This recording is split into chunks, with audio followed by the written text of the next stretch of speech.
गिबियावनो prime 24 हेडलाइन्सआव prime 24 headlines नायगिरि बिथांमोननिसिम आंनि गोसो गोरबोनि खुलुमनाय आरो सिबिनाय जासिहरग्रोबाय। आं बे समाव दा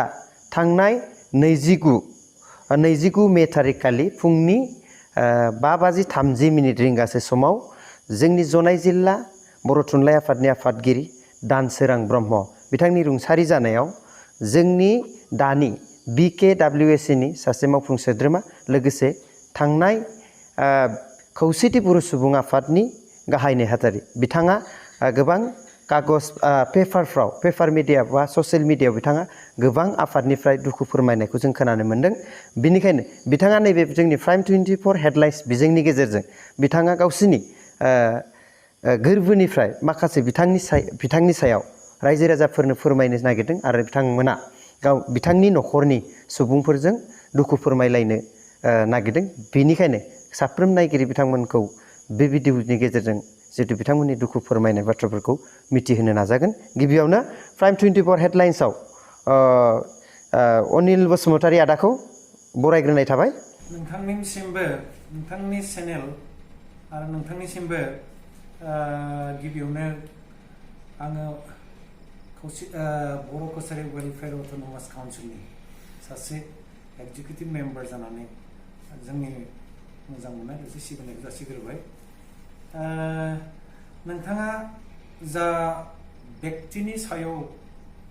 सावरायनो मोगा-मोगि सावरायनो आंखौ बाहागो लानो थिनदों। आङो बेसेबांखिनि बाहागो लानो हायो आङो आंनि जाखिनि बिथांखौ खाथिनिफ्राय लोगो मोनबोनाय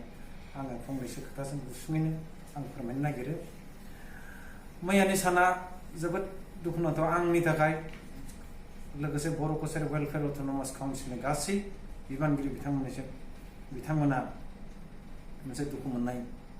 फोरमायदों। फुंनि समाव आं जेब्ला न'आव थायो जोंनि फंबाय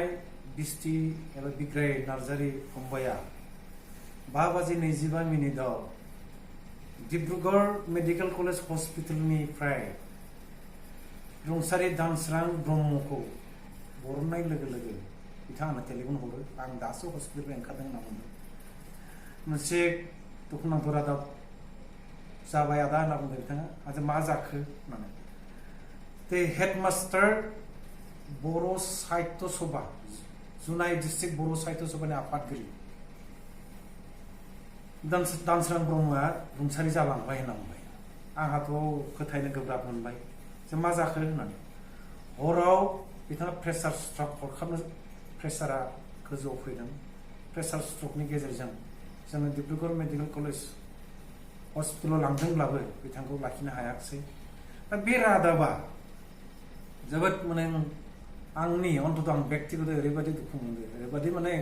आघात मोनदों जेखौ फोरमायनो नोंथांमोननि चेनेलजों एसे फोरमायनो होननाय बायदि मोनसे सुंद' फैयो। दानसोरां ब्रह्म बिथाङा नैबे चन्द्रेश्वर बर' बड' हाइ स्कुलाव 2002 मायथाइयाव बिथाङा हेडमास्टार हिसाबै जइन जायो। बिनि आगोलाव दा जि चन्द्रेश्वर बर' हाइ स्कुलाव बे हाइ स्कुलावनो बिथाङा फरायदोंमोन। बेनिफ्रायनो बिथाङा मेट्रिक पास खालामदों। बिथाङा बेवहायनो दा हेडमास्टार जाफिनदों। नैबे सानजारि नोगोर सिमेन्ट सापुरिनि पुलिस स्टेसन बे सिङाव थानाय जानो उलु सापुरि बे बर' गामियाव बिथाङा जोनोम मोनो। बिथांनि बिफाया जादों लहित आरो बिमाया रहिनी ब्रह्म। रिटायार्ड LP मास्टारमोन बिफाया।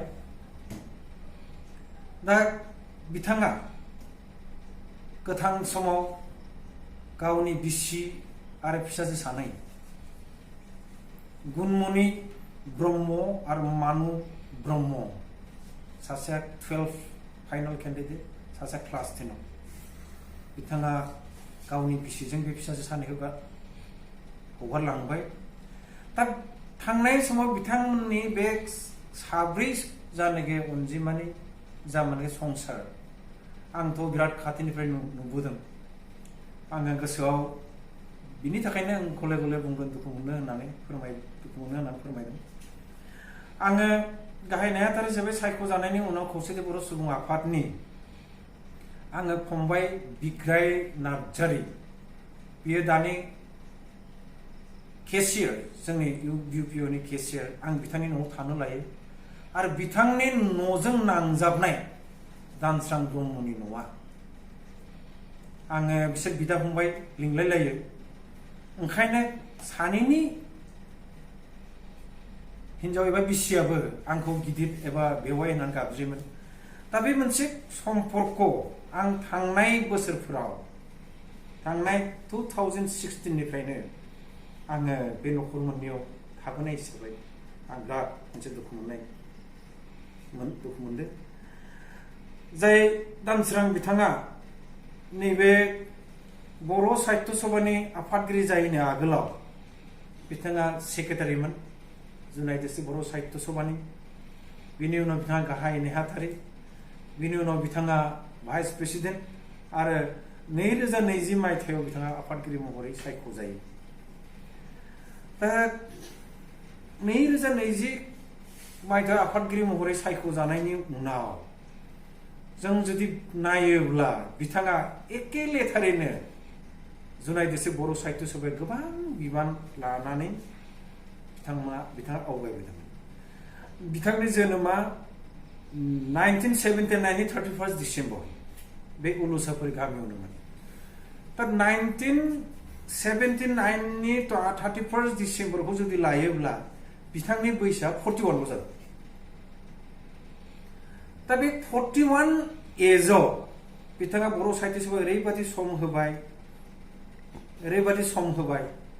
बेजों लोगोसे गाव फरायनाय हाई स्कुलाव बिथाङा हेड मास्टार जाबाय बे समावनो बिथाङा MA पासबो खालामबाय ओंखायनो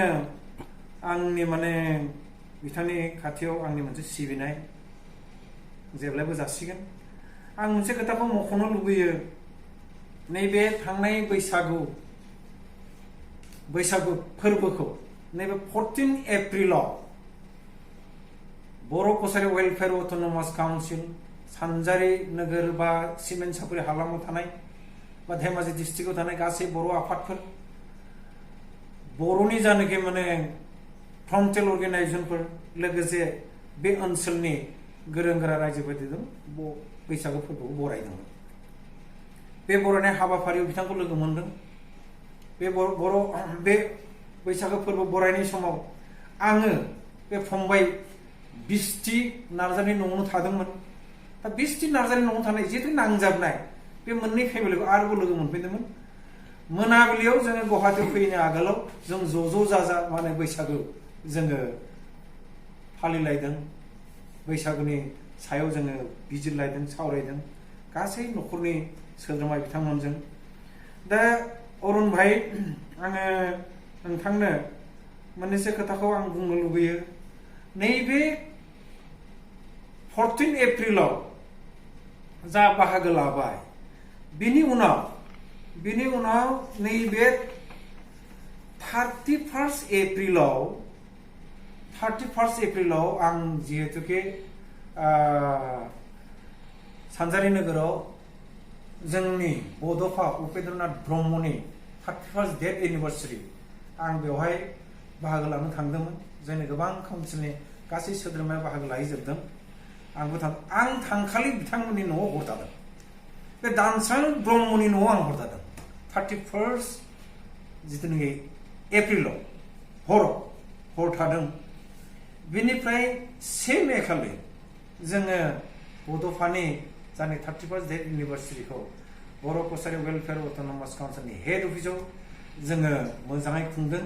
बेजों लोगोसे इन्टारनेशनेल जोंनि लेबार डे मे डे बेखौबो जों खुंदों बे हाबाफारिफोराव बिथाङा बाहागो लादों बिनि जायनाखि सानजौफुआव फुंनि हाबाफारि जोबखांनायनि सानजौफुआव जोंनि मानगोनां बर' कसारि वेलफेयार अट'नमास काउन्सिलनि चिफ मिनेस्टार बसुमतारिया लिरनाय सुजुनाय बिथांनि मेथाइखौ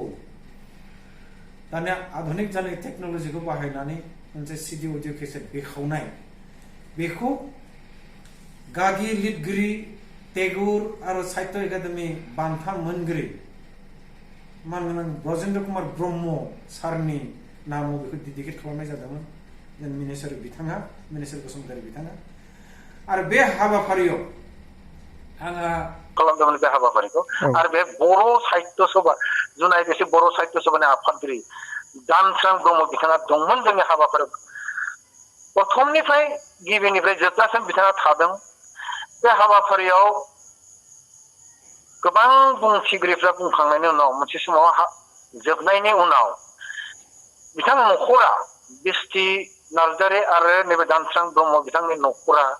आंखौ बा जों गुवाहाटीनिफ्राय थांनाय जोंनि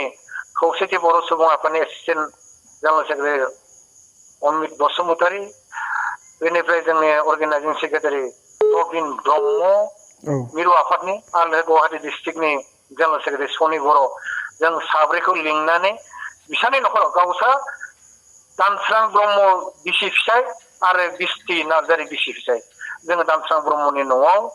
आरोबाव खेबसे ज' जादोंमोन जिहेतु जों फैसिगोन गुवाहाटीयाव होमबा जोङो बैसागोनि खोथाखौनो रायज्लायफिनदोंमोन बोरैहाय बारलांखो बोरैहाय फालिखो बोरैहाय जाखो बेनिफ्राय दिनै मे दियाव बेनिफ्राय बड'फा उपेन्द्रनाथ ब्रह्मनि थैनाय सानाव बेजों लोब्बा लाखिनानै बेजों बे हाबाफारिजों मोनसेबो हाबाफारि लाखिदों बे जाहैबाय आं बुंनाय ब्रजेन्द्र कुमार ब्रह्म सारखौनियाव सारनो जोंनि शिबा लिरनानै सुजुनाय जानाय मेथाइ बे अडिअ केसेटखौ जा डेडिकेट खालामनाय बे हाबाफारिखौनो जों सावरायनानै बिथांनि नखराव सानै बेवाइया आंखौ होनदोंमोन जे दाखालै बैसागुआवबो बारा गोबाव थायाखै दिनै ओंखायनो बैसागुआव जोंनाव हाबफैनायनि थाखाय गोजोननाय मोनसे ओरैबादि मोजां मोनसे थासारि परिबेस बिथांमोननि न'आव मोनदोंमोन बेनिफ्राय जोंखौ 3:40 जोंखौ बिथां नखर गंनाया जोंखौ माने बिदाय होदोंमोन दा बे दिनानो आंनि थाखाय आंनि जोनोमाव बा आं थांना थासान्दियाव आंनि थाखाय जोबथा लोगो मोनलायनाय जाबाय दानस्रां ब्रह्म बिथांखौ दा आं सानो आं बिथांखौ 4 जुनाव आं सानजारि नोगोराव थांगोन जोंनि हेड अफिसाव थांगोन आं लोगो हमगोन नखरखौ आं आसा खालामो आफा सोरजिगिरि अबंलावरि इसोरा बिथांनि नखरखौ जाहाथे फैनाय दिनफोराव मोनसे स्ट्रं मोनसे मनोबलखौ लाखियो आरो जयै लाखियो आं बेखौ इसोरनि खाथियाव आरज गाबगोन आरो जोंबो बुंगोन आंबो बुंगोन जोंनि जानाखि प्रेयार जोंनि जेन थट्स बिथांनि नखरजों दङ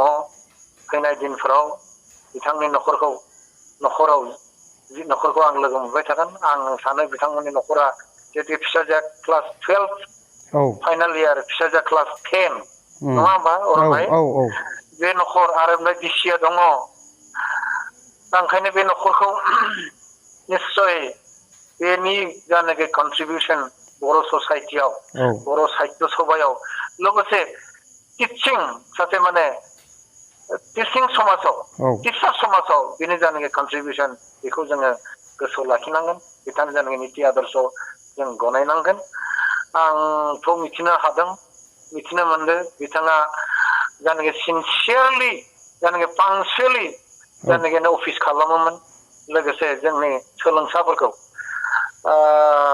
स्टुडेन्ट बिथांमोनखौ जानाखि इडुकेसन इम्पार्ट खालामनायाव बिथांनि जानाखि गियान बिथांनि जानाखि हिउमार फरायसा फरायसुलिफोरनि खाथियाव बिथांनि जानाखि लेक्चार बिथाङा जानाखि गियान होनाय बिथाङा जानाखि फोरोंनाय बेखौ